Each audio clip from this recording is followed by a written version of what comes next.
everyone. I am very excited to be back to the APEC.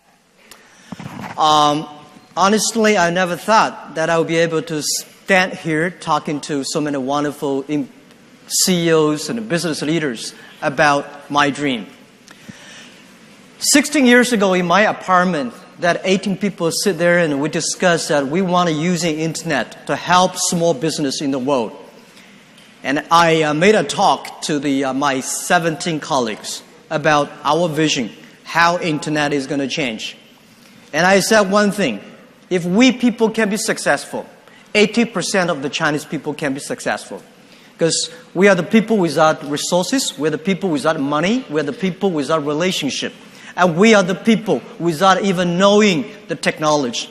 Among the 18 people, there are only 2 people understand something about a computer. And the other 16 people know nothing, including me. Until today, the only thing I know about a computer is receive and send emails, browse, and watch video. I said 80% of the people in this world, like me, we love technology, but we are scared of the technology. So we have to make sure the internet is simple enough that everybody just have a dumb click, get what they want. So that was the beginning. And we say, let's prove it. And we will compete the people because we are not well-educated people at that time. We are most of the 18 people, we graduate from very poor lower-level universities, which we believe they are the best university in the world. These are the people who change the world. So we said we will compete with the people from Harvard, from Yale, from Berkeley. But we never skip because we work as a team. We have the dream. We believe that if we're working for 15 years, we will make it. So 16 years passed. What we have achieved, we've been growing fast. But just to give you one example, what we have done last Wednesday, the Singles Day, November 11 in China is considered like a Singles Day. People don't have a boyfriend, girlfriend. We say, what are you going to do? When other people have a boyfriend, girlfriend, go shopping. So we made a day after 7 years. It's very interesting. This year we sold $14.5 billion US. 45 million people coming concurrently on the mobile phone. Imagine about that today. On the mobile phone, every day we have 120 million people shopping using mobile phones to our site. And that sales alone, which we could not imagine 15 years ago. Of course, I did not buy anything because that day we have more than 1 billion products listed on the site. And what I'm interested in is that how we can use this technology to influence more people, to help more small business in the world. If China can do it, why the other nation cannot do it? We have helped 12 million business in China, small business, using our platform to sell online, to communicate with their customers online. So we believe this model, if it works in China, why it cannot work in the other nations? People say, 10 years ago when I talked to the venture capitalists, tried to raise some money for the Alibaba, people say, wow, no, China e-commerce, forget it. Because you don't have this, you don't have that, you don't have credit system, you don't have the banking, you don't have logistics.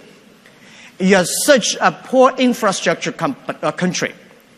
But I tell you one thing, one of the reasons why China e-commerce grows faster than the United States, because the infrastructure of commerce in China was too bad.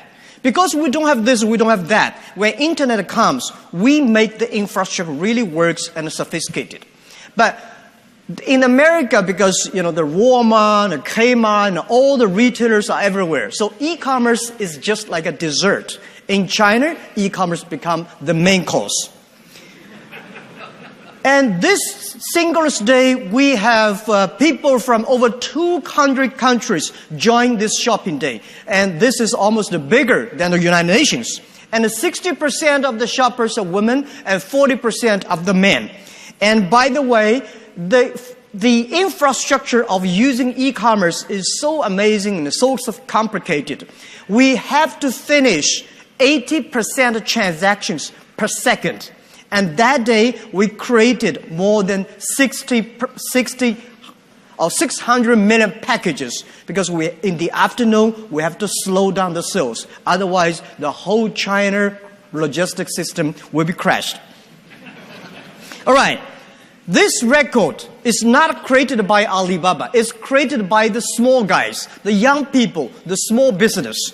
And I will tell you, there are about more than 10 million businesses today in the world, in China. They try to do business online. And most of people sitting here, mostly we are from the Fortune 500. We only have 500 companies that be able to be here, but I hope in the next 10, 20 years later, the small guys, those people who are very small today, they will be big in the future. And they will be the people standing here speaking, and most people will listen. And by the way, can I ask how many people here who were born after 1980s here? Good, there are some here, right? Congratulations, you are the hope of ours.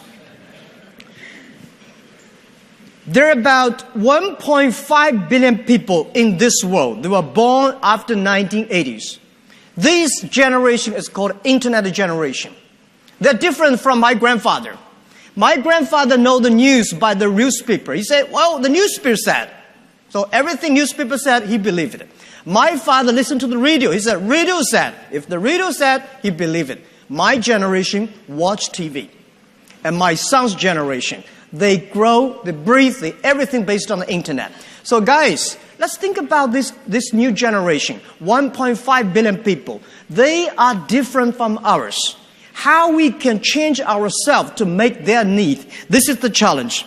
So I want that these young people, and most of the people who are born in 1980s, they make the business based on the technology, based on the innovation, based on the things that they all have. So I think in the future, we will see more companies like Apple, Alibaba, Amazon, and eBay, and Facebook from those people who were born after 1980s. I remember year 2001 when I first joined the World Economic Forum in Davos. I was first invited to go in there talking about globalization. I was so shocked because in China, I heard globalization was great. But when I arrived there are people threw stones and the military police. And like everybody was against globalization. And I said, what happened? Is there something different about the globalization we heard and globalization that did? I was puzzled. But I think in the past 20 years, globalization really helped pump up the global economy. But it helped the big companies. It helped the developed nations.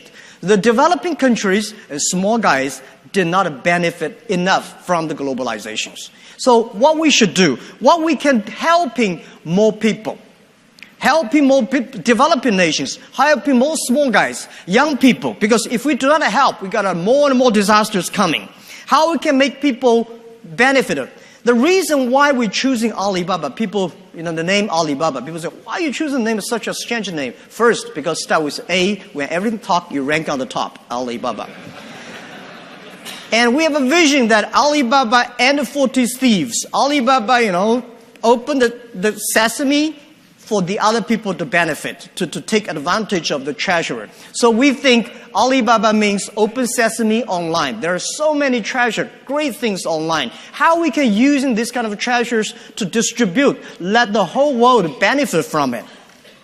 And also I just said, every free trade is the best tool to make people understand each other. Trade is the best thing that make people cross the border. Trading is not about trading of the products. Trading is about the culture. It's about the passion. It's about the innovation and the creation. So we think no matter whatever country you are, no matter whatever size company you are, trade is a freedom. Trade is a human right. Trade should not be used as the tool against the other nations. So we think we should build up a new EWTO or WTO 2.0. Past 20 years, WTO did for big companies. Next 20 years, we should use WTO to support small guys. Because if we cannot change it, it will be disaster for everybody. Small guys are the most innovative companies, because 15 years ago, when we had this idea about using internet to help small guys in China, everybody said, no, impossible. We say, well, our job is to make impossible possible. Because since we don't have jobs, why not we do it? So I think, let's think about the WTO was agreement between government. And I think a real trade treaty should be agreement of the business. The business agree, the government follow. If the government agree on the business treaty, because of political reasons, because the government hate each other, all the business goes nowhere. That is why we've been waiting for the Doha round for so many. When I was a boy, I heard about WTO. Now I'm still waiting for the result. So let's working on some solution, which I don't have a proper name for it. Maybe should the WTO 2.0 or EWTO. Let's agree something that really can help the small guys. Let's say, imagine today, Philippine people can buy online things from Argentina, buy things from Norway, buy things from Africa. Let's think about a small business in Africa. They can sell things abroad. Because I went to some of the nations, small countries. They have a very good tourist gifts, but people there, they don't buy that. But online, we find what's cute. I never saw this kind of gifts from the small countries. So cross the nations would be great. And our suggestion is that the country, if you really believe this is good, let's giving $1 million US or euros. If the small business sell to the other nation, less than 1 million every year, we should give the duty free. Only giving all kinds of support to making sure the small guys can go across. We build up the infrastructure on the payment. We build up the infrastructure of the logistics system. And I think people may say, wow, it's so complicated. There's a lot of negotiations among the government. Let's do it online first. Because today, our sales in China this year is $500 billion US. It's almost the same size as Walmart. And it's mainly in China. If we had a negotiation with all the government and provinces, this will go nowhere because they will never agree with each other. So because we never negotiate with them, we made this thing happen. So finally, I want to say, human beings are entering a new world. The three technologies, we are the luckiest people of the world, of the century. The first technology revolution happened in the UK, took about 50 years. The first 20 years about technology. The next 30 years was about implementation.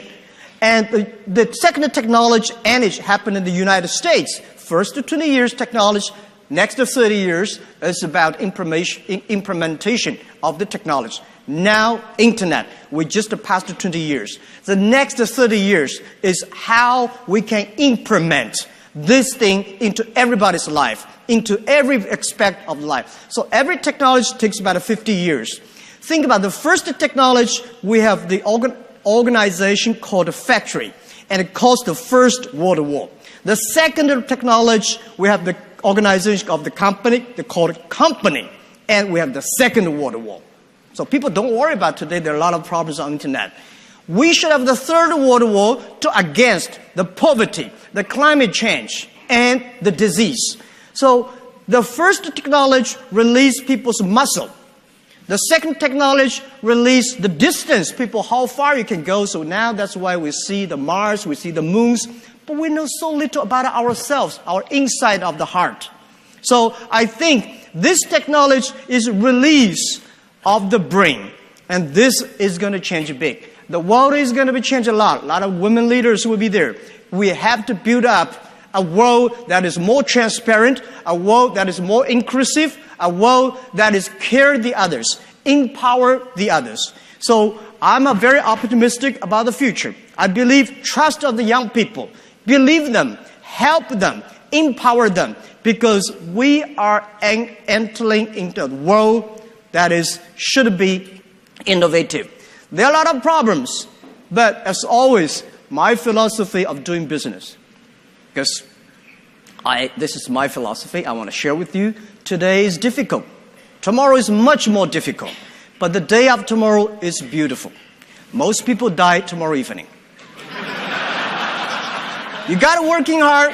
You got to work with the others. You got to entrust the future. You should always have the hope. Try to make sure that it's not on the movie you see Mission Impossible. It's on the real life. You have to make Mission possible. Thank you very, very much. Thank you.